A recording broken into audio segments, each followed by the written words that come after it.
మన సారు కేసీఆర్ చెప్పిండు, అయ్యా వెనకటి ముంగడ పడుతుంది, చెప్పులు లైన్లో పెడతారు, మీకు ఇత్తనాలు దొరికాయి, వీడియో పత్రాలు దొరికాయి.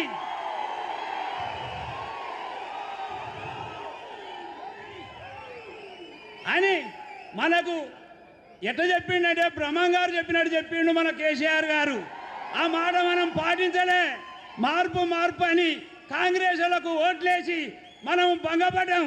ఇకనైనా బుద్ధి తెచ్చుకొని మనది మనం నిలబెట్టుకొని మనం మంచిగా సంతోషంగా ఉండాలంటే,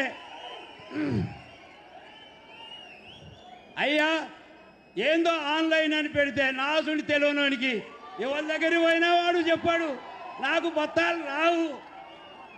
అది పంట పండితే నేను అలంకాన్పేట రైతును, నా పేరు గాదుల గోపాలు, మా మండలం నెక్కొండ, మా నియోజకవర్గం నరసంపేట. మా ఎమ్మెల్యే గారు మాకు చేసిన సేవ జీవితంలో కూడా మర్చిపోని పని.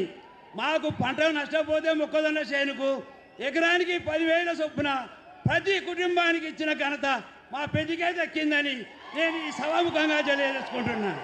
అయ్యా ఒకటి కాదు రెండు కాదు, ఈ ఎన్ని కంపెనీలు ఉన్నాయో అన్ని కంపెనీలను తెచ్చి రైతులను చూడలేక ఈ నర్సంపేటలో పెట్టి అందరికీ ఏమి ఇచ్చిండంటే పట్టాలు ఇచ్చిండు, పైపులు ఇచ్చిండు, ఇంజన్లు ఇచ్చిండు, టిల్లర్లు ఇచ్చిండు, ట్రాక్టర్లు ఇచ్చిండు. ఒక్కటి కాదు రెండు కాదు, ప్రతి రైతుకు కూడా సాయం చేసిన మహానుభావుడు మా పెద్దిశ్వర్ రెడ్డి గారు.